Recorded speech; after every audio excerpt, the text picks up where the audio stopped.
सगळे म्हणतात संसार सोडा, संसार सोडा, पण आपण संसारात जोडत राहतो. दर महिन्याला, दर 6 महिन्याला आपल्या घरामध्ये काहीतरी चेंजेस असतात. घरामध्ये काहीतरी आपण एखादी वस्तू नवीन आणतो की नाही? आपण संसार जोडत राहतो आहे, आपण परमार्थ जोडत नाही. त्यामुळे जे दुःख आहे, अहो तिथं सुख कसं मिळेल तुम्हाला? जे खोटं आहे तिथं सत्याची अनुभूती कशी होईल? त्यामुळे सांगतात हा जो आनंद आहे हा स्वयंसिद्ध आनंद आहे. आनंदाचे 2 प्रकार, अगदी थोडा वेळ घेणार, लक्ष देऊन ऐका. एक साधनजन्य आनंद आणि एक स्वयंसिद्ध आनंद. साधनजन्य आनंद म्हणजे काय? आता हे कूलर लावलेला आहे तोपर्यंत मला हवा येत आहे, तो साधनजन्य आनंद. हे साधन आहे आणि त्याच्या माध्यमातून मिळणारा आनंद. हा माईक आहे, या माईकचा आवाज खूप सुंदर येत तुमच्यापर्यंत पोहोचत आहे, हे साधन आहे आणि त्याच्या माध्यमातून येणारा आनंद. संसारामध्ये सगळ्या वस्तू साधनजन्य आनंद आपल्याला मिळत असतो. कोणी काही चांगलं बोललं तर त्याचा आनंद होतो, कोणी वाईट बोललं तर त्याचं दुःख होतं. दुसऱ्यांकडून मिळालेला आनंद म्हणजे तो साधनजन्य आनंद.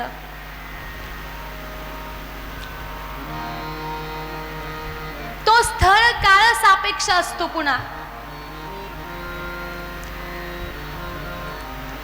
बाथरूम मध्ये, शॉवर मध्ये आंघोळ करण्याची जी मजा असते, आनंद असतो, तो फक्त बाथरूम पुरता मर्यादित असतो महाराज. तुम्ही दुसरीकडे कुठे गेलात तर तो आनंद भेटणार नाही. का? म्हणे नाही, आमचं बाथरूम तिकडे आहे, तिकडेच जावं लागेल. कारण ते स्थळ सापेक्ष आनंद आहे. ज्या स्थळामध्ये जो आनंद मिळतो, ज्या साधनाच्या माध्यमातून जो आनंद मिळतो, ज्या काळामध्ये जो आनंद मिळतो. आता उन्हाळा चालू आहे, आता उन्हाळ्यामुळे या कूलरची हवा मला आनंद देत आहे, पण तेच जर थंडीचे दिवस असते तर मग मी यजमानांना सांगितलं असतं की कूलर बाजूला ठेवून द्या. का बरं? तर हे तेच आनंद देणार आहे, पण हा काळ सापेक्ष आनंद आहे. गरमी आहे म्हणून त्या कूलरची हवा आपल्याला चांगली येत आहे. थंडीचे दिवस असेल तर तो कूलर बांधून ठेवून द्यावा लागतो. हा साधनजन्य आनंद आहे. स्थळ काळ सापेक्ष. बरं, तो क्षणिक आनंद आहे. काही काळापुरता, काही वेळापुरता तो आनंद आहे, नंतर तो आनंद समाप्त होऊन जातो. मुलगा जन्माला आला, लग्न झालं, किती दिवस पेढे वाटणार महाराज? किती दिवस वाटतात तुम्ही? विवाह झाला, मंदिरात पेढे वाटा, पाहुण्यांना पेढे वाटा, सगळ्यांना परिचितांना मिठाई वाटा. किती दिवस वाटणार? महिनाभर, 2 महिने. त्याच्यानंतर ते म्हणतील आता झालं ना, बस झालं, आता 2 महिने झाले. आता त्या आनंदाची सीमा त्या ठिकाणी काही कमी होऊन जाते. पण हा जो परमानंद आहे, हा जो ब्रह्मानंद आहे, हा जो सच्चिदानंद आहे, हा जो नंद के आनंद भयो जय कन्हैया लाल की, हा जो आनंद आहे तो अविरत अखंडित चालणारा सत्य आनंद आहे. बघा, आजही आपण कृष्ण जन्मोत्सव करताना तो आनंद आपल्या मनामध्ये उभा राहतो. अवतार धारण करून अनेक वर्ष झाले, पण तो आनंद असं वाटतं की नाही, आताच आमचे प्रभू जन्माला आलेले आहेत. हा परमानंद. याला स्थळ काळाची गरज नाही. जिथे असेल तिथे तुम्ही प्रभूचं नामस्मरण केलं, मनामध्ये चिंतन केलं, तो आनंद तुम्हाला प्राप्त होणार. मला रसगुल्ले, जिलेबी खूप आवडती महाराज. म्हणे चला बसल्या बसल्या आनंद घ्या. कसा आनंद घेणार? म्हणे त्याचं फक्त स्वरूप लक्षात ठेवा आणि जिलेबी समोर, चला ध्यान करा, जिलेबी समोर आणा आणि भेटला का आनंद? नाही महाराज. कस काय? कारण की ते जोपर्यंत समोर येत नाही आणि जोपर्यंत आपल्या जिव्हेला त्याचा स्पर्श होत नाही तोपर्यंत तो आनंद मिळणार नाही. पण परमात्म्याचं असं नाही. जळी स्थळी जिथे तुम्ही असताल, उठता बसता निजता राम नाम घेतलं, कृष्ण नाम घेतलं की आपण त्या भावरसामध्ये ओसंडून वाहत जातो महाराज. म्हणून हा परमानंद आहे, हा स्वयंसिद्ध आनंद आहे, स्वयंसिद्ध आनंद. आणि तोच मथुरेच्या कारागृहामध्ये देवकी माता वसुदेव यांच्या उदरी 6 मुलांचं काल सगळेजण इतके उत्साहात होते की कथेकडे कुणाचंही लक्ष नव्हतं. म्हणून आपण झाकीचं काल दर्शन केलं. कारागृहामध्ये वसुदेव देवकींना 6 मुलं झाली. एक मुलाला कंसाजवळ नेऊन दिला महाराज. कंस मुलांना घ्यायचा, दगडावरती आपटायचा आणि देवकी माता टाहो फोडून रडायची, अहो माझे बालक माझ्या डोळ्यासमोर जात आहे. वसुदेव म्हणायचे, काय करू, मी त्यांना वचन दिलेलं आहे, मी या ठिकाणी बंधनामध्ये आहे. 7वा गर्भ राहिला महाराज. शुकदेवजी महाराज वर्णन करतात, सप्तमो वैष्णवं धाम यमनंतं प्रचक्षते गर्भो बभूव देवक्या हर्ष शोक विवर्धनः. सप्तम गर्भ हा बलरामजी महाराजांचा होता. तो गर्भ देवकीच्या उदरातून प्रभूने आज्ञा दिली योग मायेला, जा गच्छ देवी व्रजं भद्रे गोप गोभिरलंकृतं रोहिणी वसुदेवस्य भार्यास्ते नंद गोकुले. म्हणे हा बलरामाचा जो अवतार आहे हा देवकीच्या उदरातून तू बाहेर काढ आणि त्या गर्भाला वसुदेवांची जी पत्नी गोकुळामध्ये राहत आहे रोहिणी माता तिच्या उदरामध्ये स्थापित कर.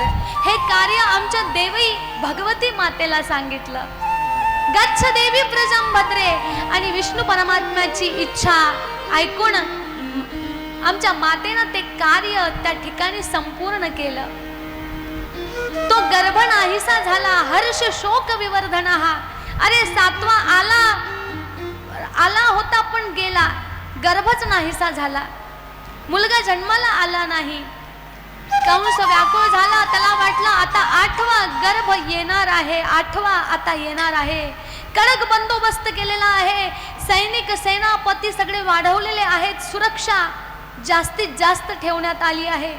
देवकी मातेचं तेज मानो सूर्यच्या भाती त्यांचं तेज प्रफुल्लित होऊ लागलं महाराज. कारागृहामध्ये लाईट नव्हते पण देवकी मातेच्या तेजाने इतका फोकस आला होता सांगू. कंस म्हटला, म्हणे लक्ष देताय ना? म्हणे हो महाराज सगळं लक्ष आहे, चिंता करू नका. आणि गर्भामध्ये स्तुती केली. आपण कालच्या कथेमध्ये ऐकलंच महाराज. सर्व देवतांनी वंदन केलेलं आहे, कारण सगळे देवता भयभीत झाले. म्हणे जास्त आरडाओरडा करायला नको, कारण आरडाओरडा केला तर कंस येईल आणि जे नाही व्हायचं ते होईल. प्रणाम केला प्रभूला आणि तिथून अंतर्धान झाले.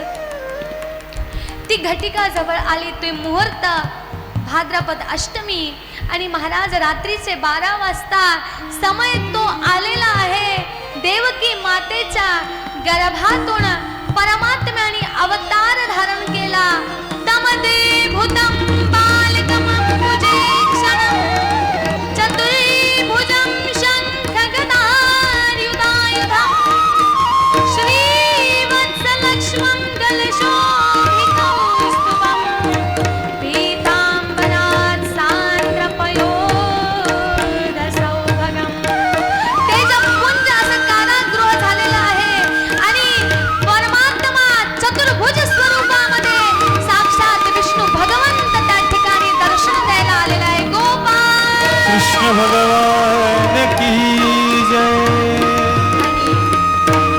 कारागृहामध्ये ते दिव्य स्वरूप बघून चतुर्भुज परमात्माला बघून नारायणाला बघून देवकी माता आणि वसुदेव उभे राहिले, हात जोडलेले आहे.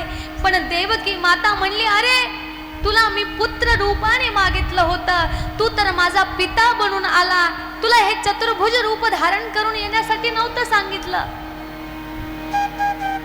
विष्णू भगवंताने सांगितलं, जर मी छोटा झालो तर माझी सुरक्षा तुमच्या हातात आहे, तुम्ही वाचवू शकणार का मला?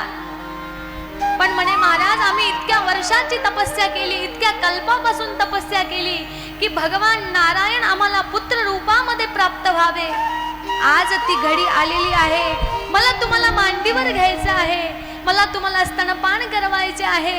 हे प्रभू, मातृवात्सल्य मला त्या ठिकाणी तुम्ही या, तुम्ही लहान व्हा.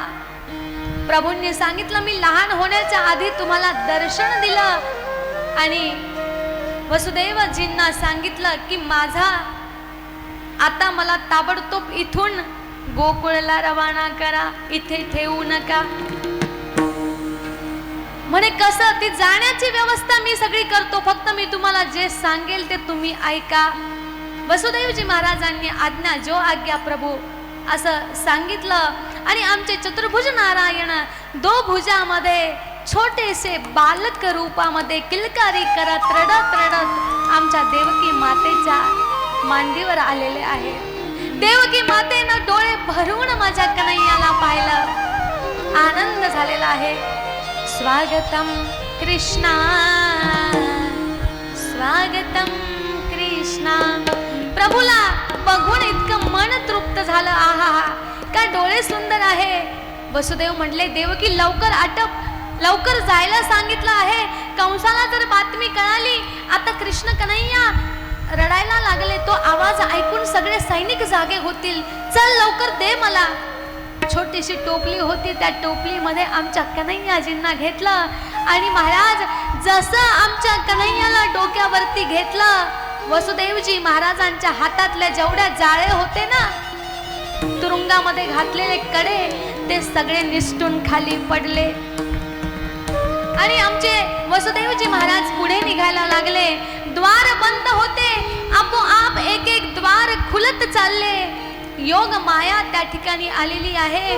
सर्व सैनिक निद्रिस्त अवस्थेमध्ये होते आणि वसुदेवजी महाराज घेऊन कन्हैयाला पुढे निघाले. यमुना नदी कशी पार करायची? यमुना नदी पर्यंत पोहोचले. वसुदेवजी महाराज हळूहळू चालायला लागले. पण म्हणलं ना, नद्य प्रसन्न सलिला वायु सुख स्पर्श पुण्य गंधवः शुचिः अग्नयश्च द्विजातीना शांतास्तत्र समिंधत. नद्या प्रसन्न झाल्या. गंगा, जमुना, कावेरी, गोदावरी, सगळ्यांना लक्षात आलं की प्रभू बाललीला करण्यासाठी अवतार धारण केला. प्रभूचा अवतार झालेला आहे, मला प्रभूला बघायचं आहे. यमुना नदी म्हणे, माझ्या घरी या, काही चिंता करू नका. अहो, सगळ्या नद्यांचं पाणी एकत्रित आलं आणि यमुना नदी ओसंडून ओसंडून वाहत आहे. वसुदेवजी महाराज म्हणले, यमुना नदी इतकी शांत होती, अचानक ही बाढ कशी आली? आता रस्ता कसा मिळणार? कन्हैयाला लक्षात आलं, वरतून धोधो पाऊस सुरू आहे. पर्जन्याला सुद्धा आनंद झाला की चला परमात्म्याला चरण स्पर्श करूया. पर्जन्य देखील टप टप टप टप पडू लागले की कुठेतरी एक स्पर्श मला प्रभूच्या चरणाचा मिळेल. वसुदेवांची काळजी, शेषनाग त्या ठिकाणी उपस्थित राहिले. छत्री धरून आमचे वसुदेवजी महाराज कन्हैयाला घेऊन निघालेले आहे. पाणी इतकं ओसंडून वाहत होतं. आमच्या वसुदेवजी महाराजांची एवढी लांब लचक दाढी आता नाकापर्यंत पाणी यायला लागलं. डोक्यावरती अजून उंच उंच कन्हैयाला घेत होते. त्यावेळेस कन्हैयाने लीला केली महाराज. आमच्या बालगोपालांनी आपल्या चरणाचा अंगुष्ट त्या गंगा मैयेला, यमुना मैयेच्या ठिकाणी सोडलेला आहे. टोपलीतून एक पाय काढला आणि म्हणे, चला आता प्रक्षालन करून घ्या, चरण दर्शन करून घ्या आणि रूप दर्शन मी तुम्हाला नंतर दाखवेल. आणि चरण स्पर्श झाला, फक्त चरण पादुकेंचं दर्शन केलं यमुना मैयानी आणि त्या शांत झाल्या. गोपाल कृष्ण भगवान की जय. वसुदेवजी महाराज पुढे निघाले, गोकुळामध्ये आले. नंद घराच्या ठिकाणी नंद बाबाच्या घरी देखील योग माया आधीच 7वा गर्भ रोहिणी मातेच्या उदरामध्ये प्रविष्ट केला होता. नंद बाबाची पत्नी यशोदा मैया तिनं एका कन्येला जन्म दिलेला होता. त्यांना तर मुलगा पाहिजे होता, पण कन्येला जन्म दिला. ती पण झोपलेली होती, कन्या जागृत होती. महाराज वसुदेवजी महाराज त्या ठिकाणी गेले आणि यशोदा मैयाच्या जवळ जी कन्या होती ती आपल्या डोक्यावर घेतली आणि गोपाल कृष्ण कन्हैयाला तिच्या जवळ ठेवलं आणि कन्हैया हसायला लागले. आता परतीचा प्रवास सुरू झाला आणि त्या योग मायेला, त्या कन्याला, भगवतीला घेऊन आमचे वसुदेवजी महाराज पुन्हा कारागृहाकडे परतले. कारागृहामध्ये आल्यानंतर कन्या झाली, कन्या रडायला लागली. कन्या झालेली आहे, टाहो फोडलेला आहे सगळ्यांनी. इकडं यशोदा मैयाला जेव्हा जाग आली तेव्हा सगळ्यांच्या लक्षात आलं की अरे आमच्या यशोदा मैयाला नंद के आनंद भयो. जय कन्हैया, हाथी घोडा पालकी, जय कन्हैया लाल की. नंद घर आनंद भयो. जय कन्हैया लाल की. नंद घर आनंद भयो. जय कन्हैया लाल की. नंद घर आनंद भयो. जय कन्हैया लाल की. नंद घर आनंद भयो. जय कन्हैया लाल की. हाथी घोडा पालकी. जय कन्हैया लाल की. हाथी घोडा पालकी. जय कन्हैया लाल की. नंद भयो. जय कन्हैया लाल की. नंद घर आनंद भयो. जय कन्हैया लाल की. हाथी घोडा पालकी. जय कन्हैया लाल. हरि बोल. हाथी घोडा पालकी. जय कन्हैया लाल की. नंद गे आनंद भयो. जय कन्हैया लाल की. नंद गे आनंद भयो. जय कन्हैया लाल की.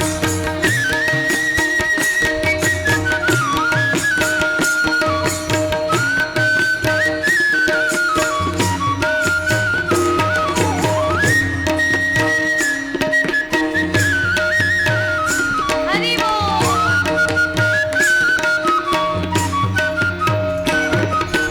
नंद के आनंद भयो. जय कन्हैया लाल की. नंद गे आनंद भयो. जय कन्हैया लाल की. नंद गे आनंद भयो. जय कन्हैया लाल की. नंद गे आनंद भयो. जय कन्हैया लाल की.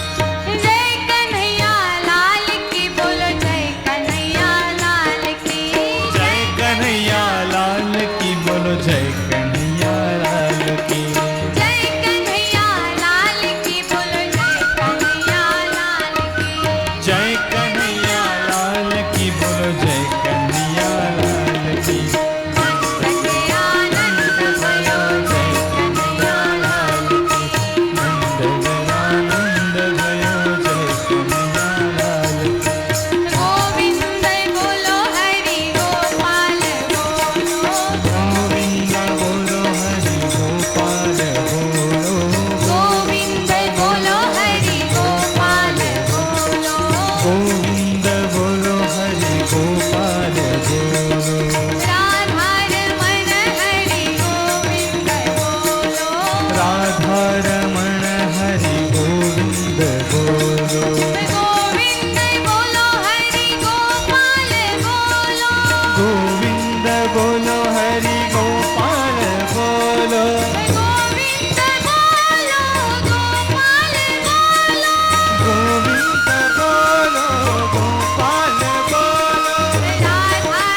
कृष्ण गोपाल कृष्ण राधा कृष्ण गोपाल हे गोविंद बोलो हरी गोपाल बोलो गोविंद बोलो हरि गोपाल बोलो